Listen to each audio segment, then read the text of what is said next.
Hello guys, today is 20th of January 2022. Right, I was not expecting to be doing this video. Right, again, second video I'm doing today which I was not expecting to be doing. But sometimes you come across the day and people just go like say shit and you go like, oh my god, that's just like, look.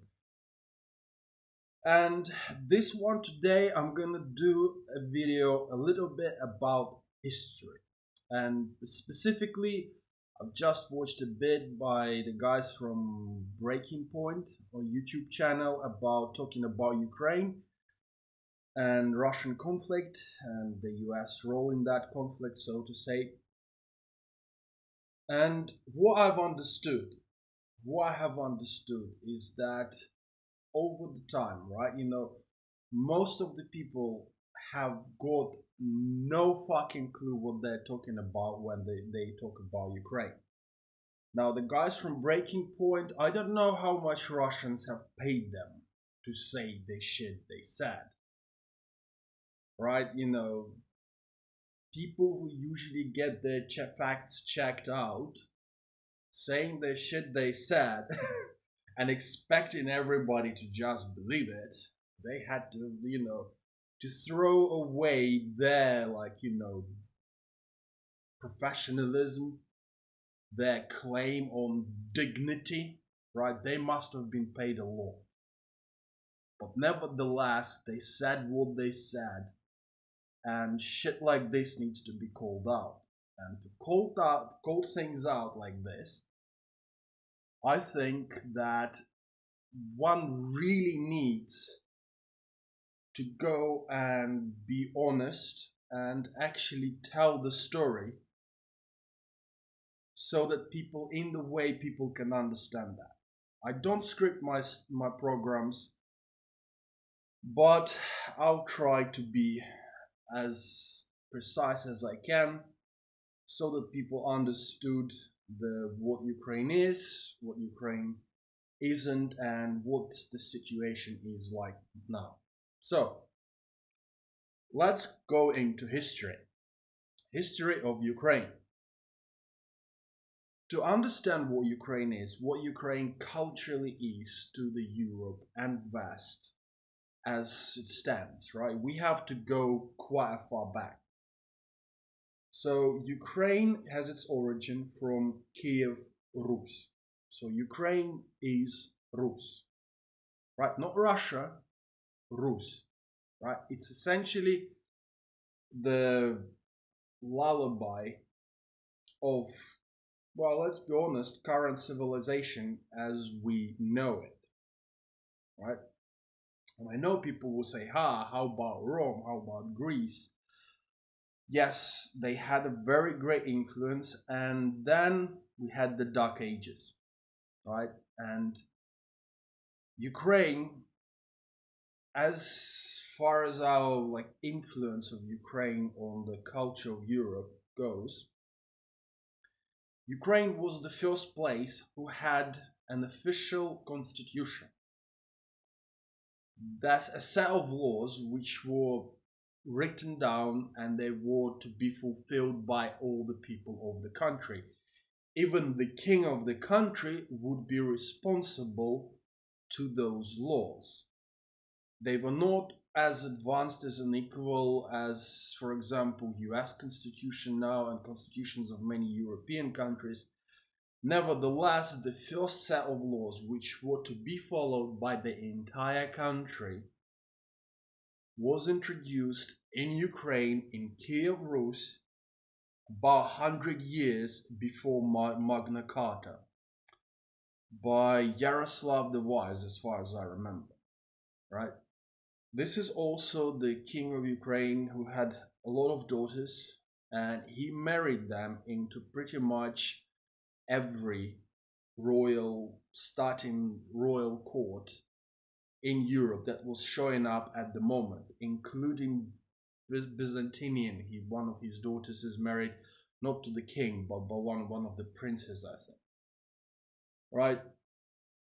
the Ukrainian influence at that time, for example, one of his daughters who married a French king, as far as I remember, right? She brought as a present a Bible which has been used to swearing French kings all the way until the Great Parisian Fire, where it had burned down, right? So for like a few hundred years, right? And the ideas of like, look, one law for their entire country, rather than just I decide like this, here it's like this, and tomorrow the king decides like this, it's going to be like this. Well, these ideas have moved into Europe from Ukraine, right? So the next big installation, I believe, was Magna Carta in England, right? Same king, same time. He introduced a court of law, right, which meant that that what is now known as a British legal system, British, right, has actually came from Eastern Europe as well. So he introduced a court of law where it would be based on the law and precedent. So you have the law, but obviously, not all law, you kind of look at this and go like, I don't know, like, so you leave it to the judge to say like, okay, this is how we're gonna implement this law, right? The right of precedent, right? Same person. Right? That's the influence the Ukrainians had culture-wise over Europe for a very long time, as a base, as a trial point of what is now known as our system. We do have to point out that at that time Ukraine was the only place, one of the biggest empires, the biggest empire of its time, outside, I believe, of Byzantine, but those guys didn't last very long, right? Which actually elected its rulers. Yes, right? The democracy, the election of the rulers, it was practiced in Ukraine all the way in like 9th, 10th century, right? So all those ideas came from there, right? For, for many Russians, that is considered to be the birthplace of their civilization. Not sure it exists, but it's there. But culture-wise, definitely it's considered one of the key points of the Russian culture. Over the years, obviously things happen, things changed, new countries have been born, old countries have fallen, but Ukraine have existed as a kind of state for since those ages, right? At least the people that live there have been known to have their own culture, have been known there to have their own rules of the way they lived, and over time, Ukraine did end up falling under the rule of newly born Russian Empire, which was born in the 16th century. Right, so like about 600 years after you, right, right, and it's actually ended up being part of Russia as an independent state, part of the Russian Empire, but with the right of doing its own policy. But even then, Ukrainians have fought for their independence and not always taking the wisest choices, the wisest decisions. Things happen. But also through the treachery on the part of the Russian rulers as well.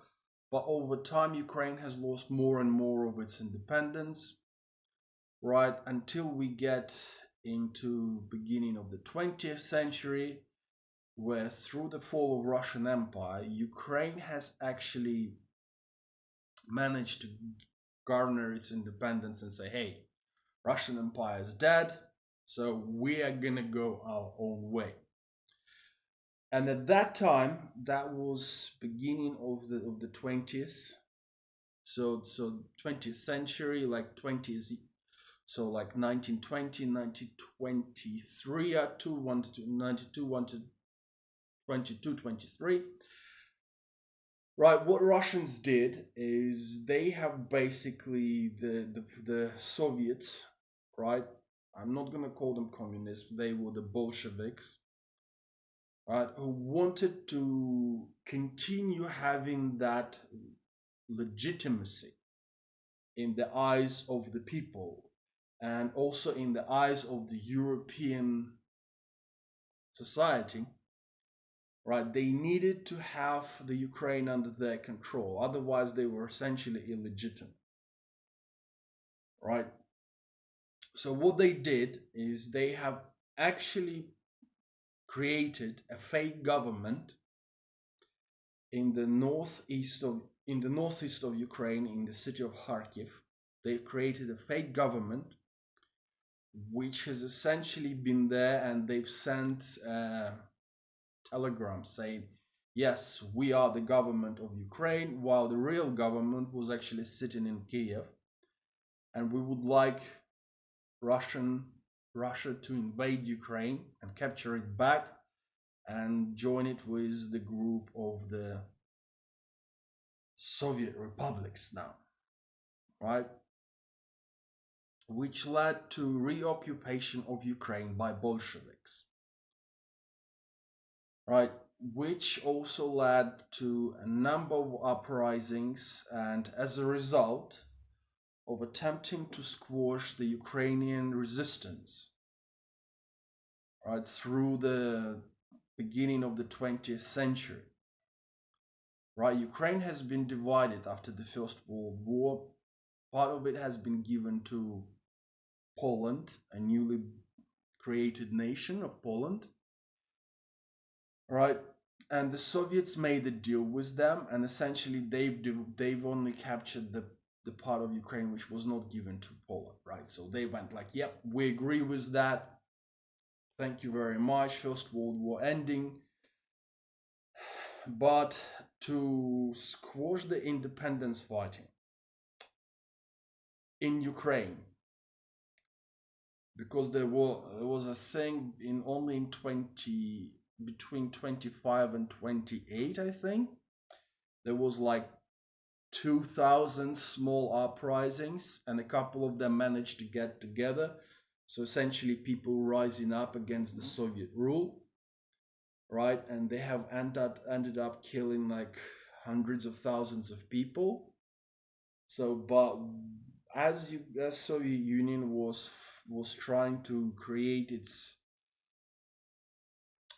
infrastructure, to build up new factories, to buy them from the West, and also as a part of the fight against Ukrainian people who didn't want to be part of the Soviet Union, the Handmade Famine has been created between 1929, 1930, and 1931.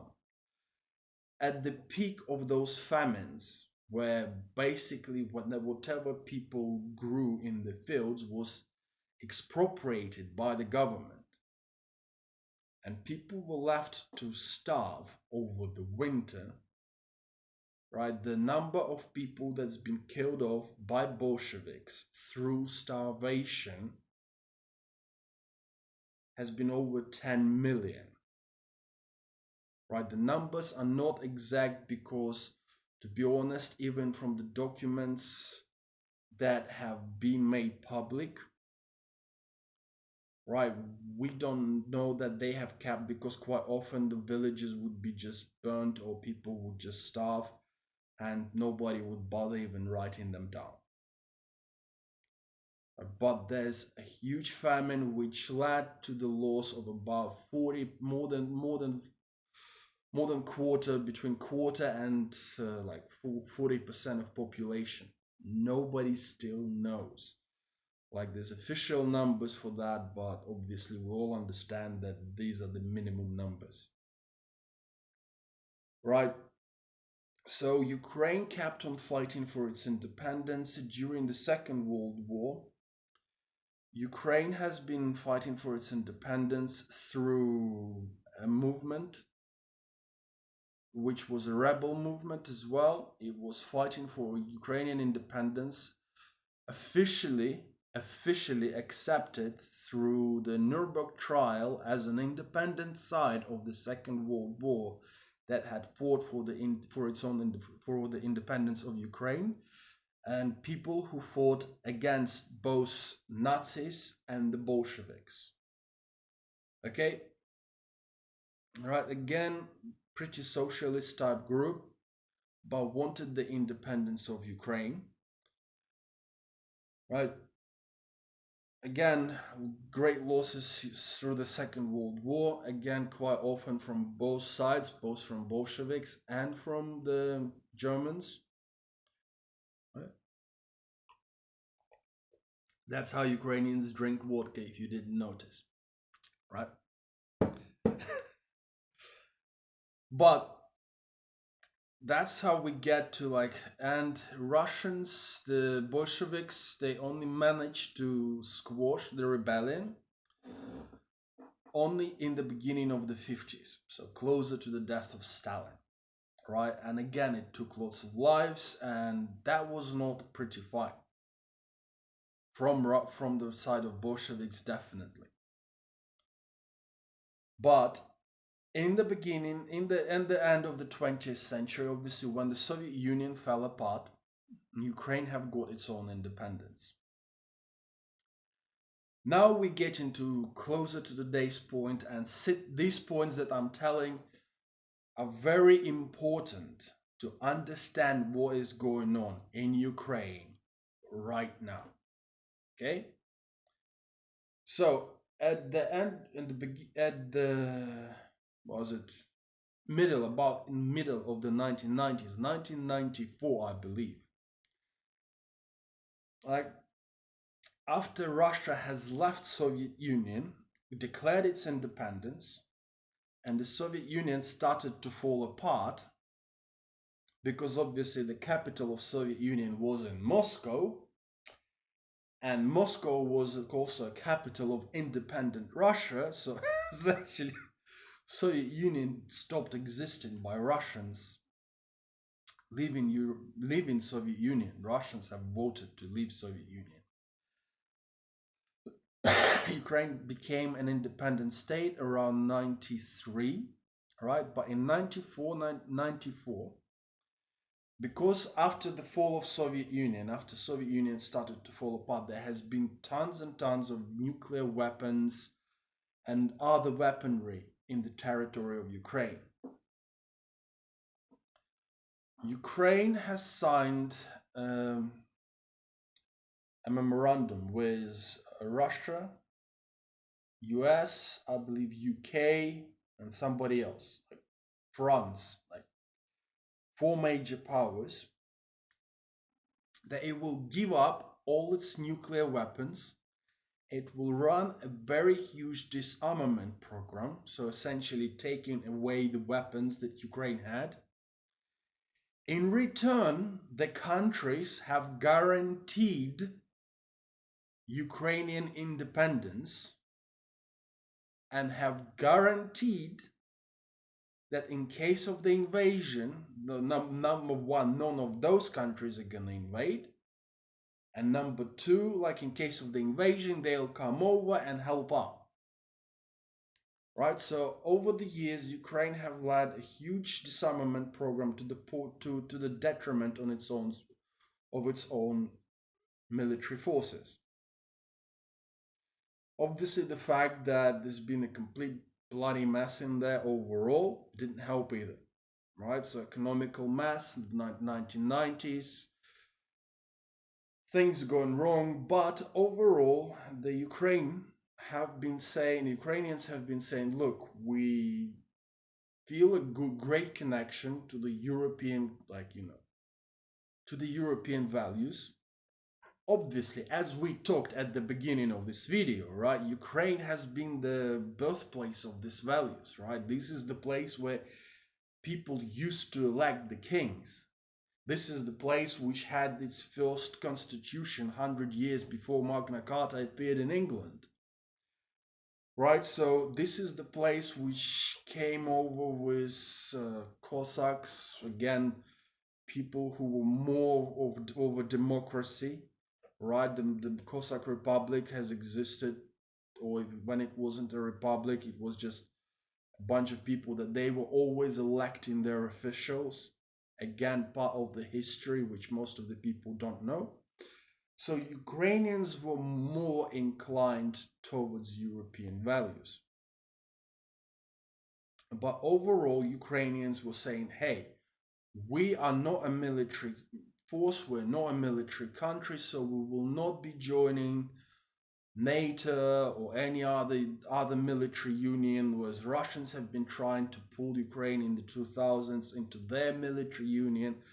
But Ukrainians have declared that they will be not joining any military alliance, and they remaining outside of them, very much like, for example, I think Switzerland is, Sweden is, a couple of other countries which are saying like, hey guys, we live in the peaceful times. We don't feel that we should be joining military alliances because obviously some of our neighbors are there, some of them are there, and we just want to be friends with everyone. Right? Into beginning of like 2010 plus, Ukrainians were aiming, but from the beginning of 2000s, to be honest, Ukrainians were aiming to join the European Union, not as a military alliance, but as economical and cultural alliance. To that end, in 2005, Ukrainians have actually accepted the laws, where they've actually allowed for a very long time, Europeans and Americans, they needed visas to come to Ukraine. But because in their attempt to get Europeans to know Ukraine more, to understand Ukrainians more, to learn about Ukraine more, and to be able to visit Ukraine more, right? In 2005, just before the Eurovision happened in Ukraine,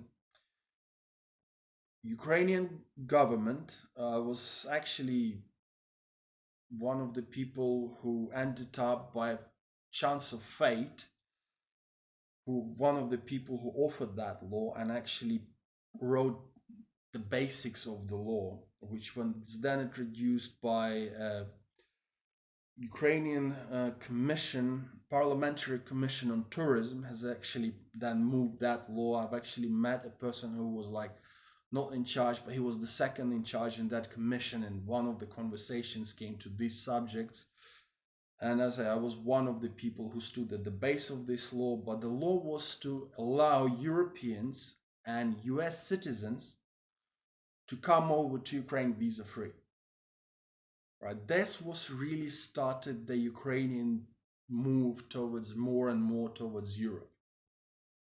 Right? This is when Ukrainians said, look, this is our aim. We're aiming to join Europe as part of the culture because we're so close with them. And this is our steps towards the culture. It was also, Ukraine also started fighting, the Ukrainian people started fighting all the issues they had. It was a slow and painful fight, but nevertheless, it was happening. By 2013, Ukrainians have reached an agreement with European Union which would not allow Ukraine to join Europe, but which would allow Ukrainians to travel to Europe like without visas, and would draw a clear roadmap to join European Union in the next few years. And we're not talking like 3, 4, we're talking more like 30, 40. But nevertheless, it was like a clear roadmap saying that yes, European Union is seeing you, there's a certain agreements we have to sign, and as a result of these agreements, you're gonna get this, European Union gonna get this, we're gonna get like more barrier-free trade and things like this. Right? And the president at the time was pretty much prepared to sign that treaty. But what happened is that Russians essentially threatened him. Like, that's what we know from history and from people who have been there in the government, and they said, look, they actually point blank threatened him, and he was not prepared for this kind of aptitude. Right? The guy was not in his place. He was a crappy president. What can I say? Right? And the Russians essentially threatened him with sanctions, and they said, look, we are happy to use military force if we have to, but there'll be also economic sanctions and things like this. So he tried to pull the plug on the whole thing, and that's when people started protesting. These were peaceful protests in 2013, which ended up being attacked by a group of policemen, right, which were ordered to do so by the running government at the time, violently. And so over the time, and then those peaceful protests that have been attacked, people who were not doing any causing any damage or threats, they have been attacked by those policemen, which led to a few months of them bumping heads, right? Mostly it was peaceful protests until the last few weeks, where the police, which was now again became known that there have been units in there which have not been Ukrainian units, they used live ammo at the protesters, including sniper fire at people, right? And hundreds of people have been killed, which led to even bigger uprising around Ukraine. And in the end, the president that was at the time, he essentially escaped Ukraine. And here we're coming over. I know I'm taking a long time, but I'm trying to keep it so that people can understand it. I'm trying to keep it in simple terms so that people that listen to me do not end up being caught by the BS which is being told by people from Breaking Point or by any journalists which have been paid off by Russians. Okay? Right? The president ran off. He just went, look, you know what has been done, people not gonna forgive me that. I am gonna get killed. I am gonna get ousted, obviously. Right? All the people that were in, ended up kind of that were raised up by these protests have been prepared to really negotiate. He just packed up and left. He grabbed wherever he could and he left for Russia. Right, during that time, at the beginning of 2014, when that guy has buggered off and Ukraine did not really have an acting president, right, they have made elections. They said, look, we don't have an acting president, but we also have to have an election. And elections had to be run closer to May. I think they were ran in May 2014. Before that, when this whole thing happening, right, Russians have invaded and annexed Crimea. Right, it was Russian troops that went in. They basically captured the government buildings. They've surrounded the military installations, whatever was left of military Ukrainian installations. Right, because there's been a Russian military base that was staying in Crimea since the time of the Soviet Union, and Ukrainians were saying, look, it's extraterritorial, we're going to allow you to have it, and Russians essentially brought in their troops into that base and used it as a base of an attack. Right, they've annexed the Crimea. Now, Ukrainians obviously did not like it, but they did not have an acting president and they did not want to have any bloodshed on their hands. So Ukrainians have actually allowed the Crimea to be captured.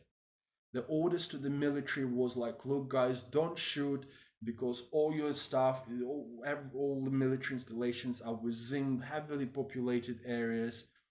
We do not want any civilians to suffer. All right, try to do as much as you can without weapons, but obviously try to avoid the shootouts. These were the orders to the military.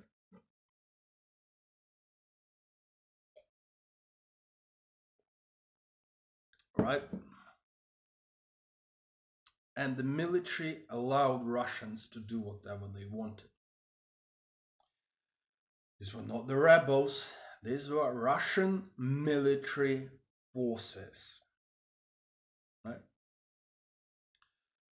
Through the reaction of Ukrainians, and when Russians have captured the Crimea, what also happened was the fact that Crimea is a semi-island and it does not have a sufficient supply of water and electricity to actually maintain the population it has. All that has been supplied from Ukraine through artificial installations, like a big artificial channel which was pumping tons and tons of water every day into Crimea. As Crimea has been annexed through the fake referendum, and it was a fake referendum that happened there to make it before Ukrainian election, Russians have ran a fake referendum to claim that Crimea is now part of Russia, right? But they still needed to influence the Ukraine because they started getting sanctions and things like this. So they needed to influence the Ukraine to admit that Crimea is part of Russia, or even more, to give up more territory to Russia, specifically the Kherson region, where I'm from, and other bunch of other East European regions, which had well-developed industries, but more importantly, had the water supply and power generation capabilities, which would be good for them to continue supplying Crimea. Now, Ukrainians have all prepared to continue supplying water and electricity to Crimea. All the Russians had to do was to sign the agreement. Obviously, the agreement was very clear in its terms, saying that this is an annexed territory, does not belong to Russia, and you have to, the Russia is buying electricity and water from Ukraine to take care about the territory they have captured, as per all the legal requirements. Now remember, the forces in the Ukraine are not rebels. None of that BS that people in Breaking Point are talking about and some other American journalists are talking about. Right? Those are legally elected parliament, and in May 2014, it's also already legally elected president. But there was still a bit of back and forth happening in Ukraine, and the Russians have started what they call a media war, right? It's like, so they started trying to make people believe that, hey, Ukrainian parliament is gonna come and kill you all, right? And stuff like this. In the summer, end of spring, beginning of summer, they've sent a number of specially trained units into Ukrainian territory, sometimes with the help of local criminal lords or just people who still believe that Russia is a way forward.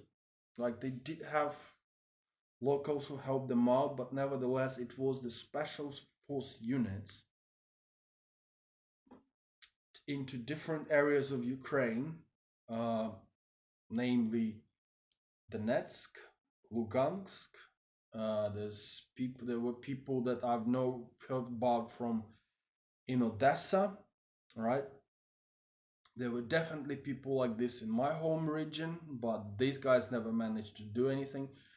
Probably a couple of other regions, but like basically anywhere along the coast of Ukraine to like going towards east, right, to do the insurgency and to pretend that look, there's like uprising in these territories and they're fighting Ukrainian government so that the Russians could get that there's a big uprising and they had an excuse to do what they have done in the 1920s, right?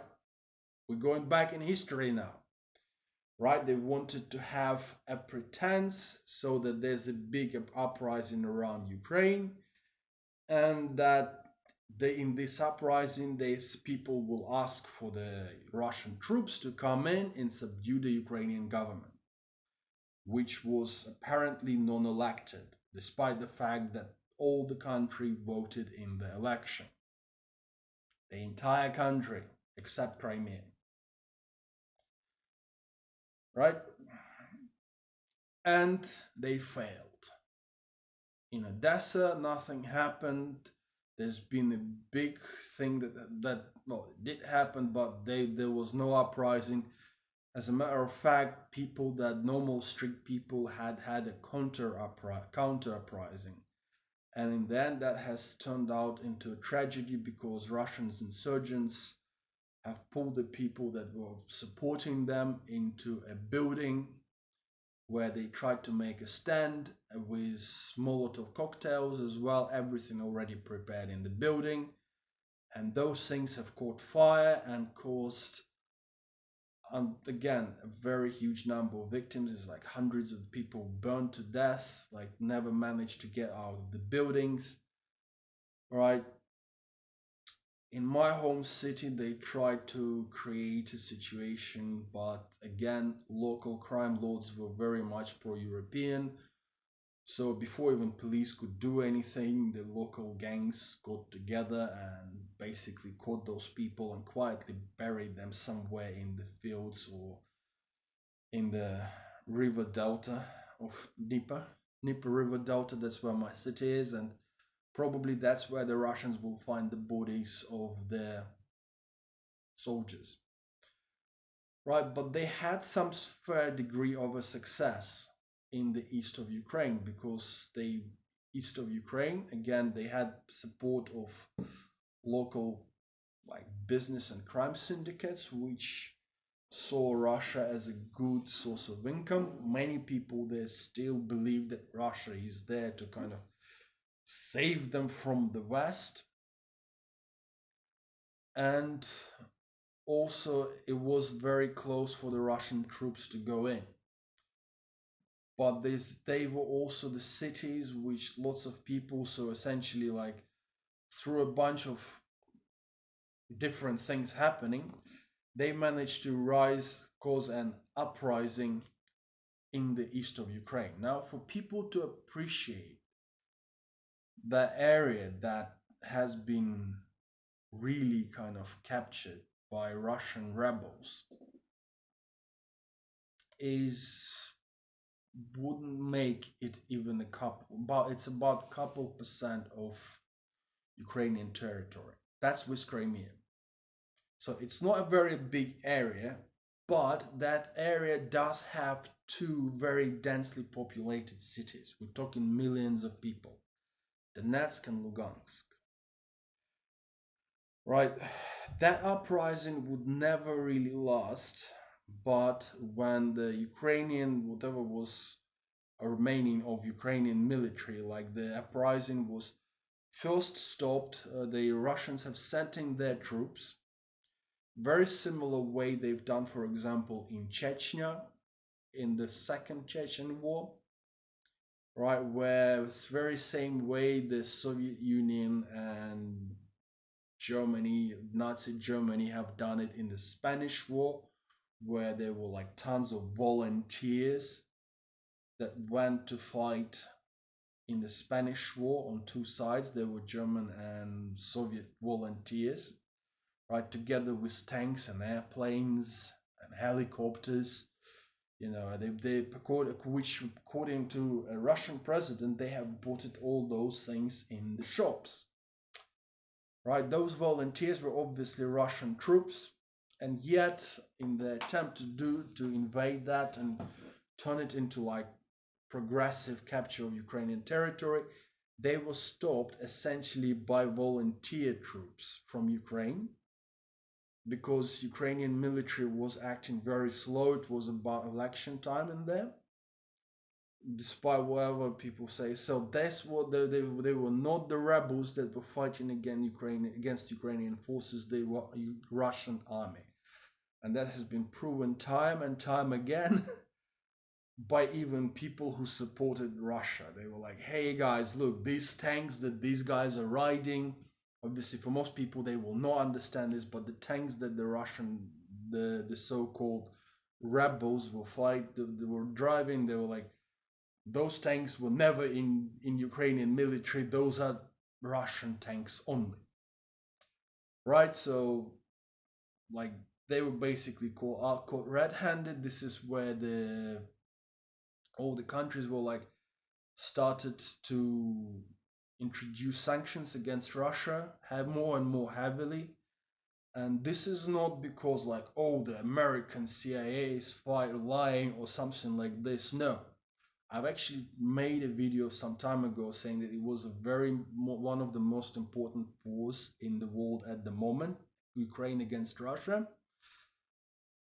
And that's happened because all the countries did sign that agreement to defend Ukraine against invasions, but Ukraine did give up its nuclear arsenal and a bunch of other weapons which could have been used, to be honest, against Russian invaders. Right? So when people say, oh, like Americans are sending weapons into Ukraine, well, yeah, this is true because US have signed a treaty which said they will help Ukraine if Ukraine is invaded. And the point for the treaty was a nuclear non-proliferation. Essentially, Ukraine was giving up its nuclear weapons, which it was at the time. Ukrainian nuclear arsenal was second to only US and Russia, and Ukraine gave it all up. Ukrainian arms arsenals at the time, they destroyed tons and tons of just normal armaments, like the shells for the cannons, the missiles that could be used to hit down airplanes, and a bunch of other stuff has been all destroyed under US, UN, and Russian supervision. We're talking like metric tons of shells, munitions, everything, all destroyed. Ukraine gave it all up to be a peaceful nation. Why is US and UK so keen to help Ukraine now? Is because if Ukraine is taken, guys, this means that nobody is safe. Okay? Full stop. Next country that says, hey, we want nuclear weapons. Hey, we want this. Hey, we want that. Why?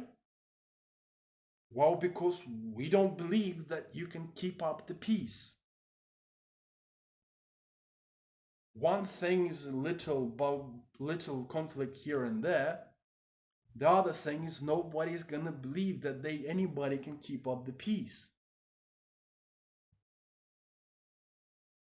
Right? So is there trainings? Did Ukraine ever want to join NATO? Not until Russians have attacked Ukraine.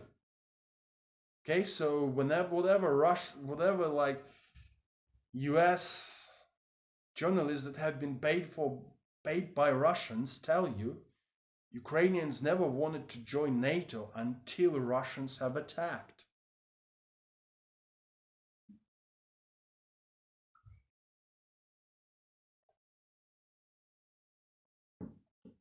right? It's not the rebels that are fighting Russian forces. It's not the rebels which are on the other side of the fight in the east of Ukraine. It's Russian forces, Russian military forces with Russian tanks, with Russian anti-aircraft systems,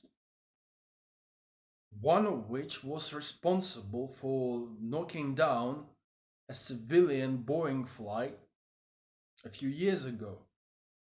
MH173, I believe. Not off the top of my head, but it was the flight which was flying from Europe to Asia, knocked down by those missiles, by Russian missiles.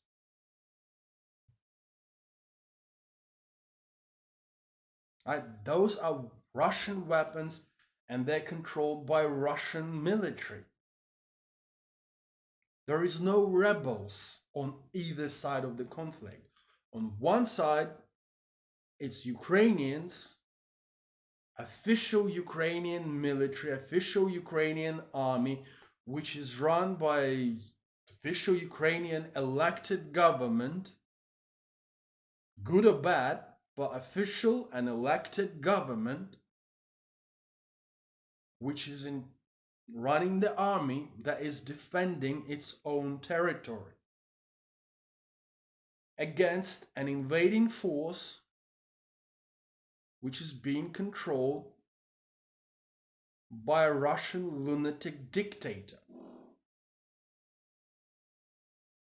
Okay, that's the facts of life. But let's also face another thing, right? Where the Russians say, oh, but if we did not invade, Ukraine would have joined NATO. Ukrainian status of a non-joining any military alliance has been part of a Ukrainian constitution. In its most founding law, Ukraine has written down at the time that it will not join any military alliance and will not get involved in any operations outside of a UN mandate. That's it. UN and UN alone. Right? So that's a BS by Russians. And any US journalist, any European journalist that was gonna repeat that, which is gonna say that Ukraine was gonna join NATO in 2013, 2014, right, is talking bonkers shit. Right? Just ask them how much the Russians paid them to say this. Because they're not saying this because they believe it. They're saying it because they were paid to say that. Okay? It took an entire Ukrainian parliament, of an elected Ukrainian parliament, to vote to say that yes, now we are gonna have to join NATO. Because we don't have any other choice. Because these guys, the NATO, is helping us, while the other guys are shooting at us. The NATO, which never claimed to be brothers of Ukrainians, is sending support, help, weapons, helps with training, yes, versus the Russians who were saying, hey, you know, we're your brothers, that's why you have to die under our tanks. NATO has not amassed over 200,000 people on the borders of Ukraine. Whatever people say, but NATO never done that. Russians have, together with Belarusians as well. but those are mostly Russian troops there. Over 200,000, pretty much most of the capable force of Russian military, with over 2,000 tanks, airplanes, and other whatever else is there, is sitting on the Ukrainian borders right now. There's not NATO troops there threatening the invasion.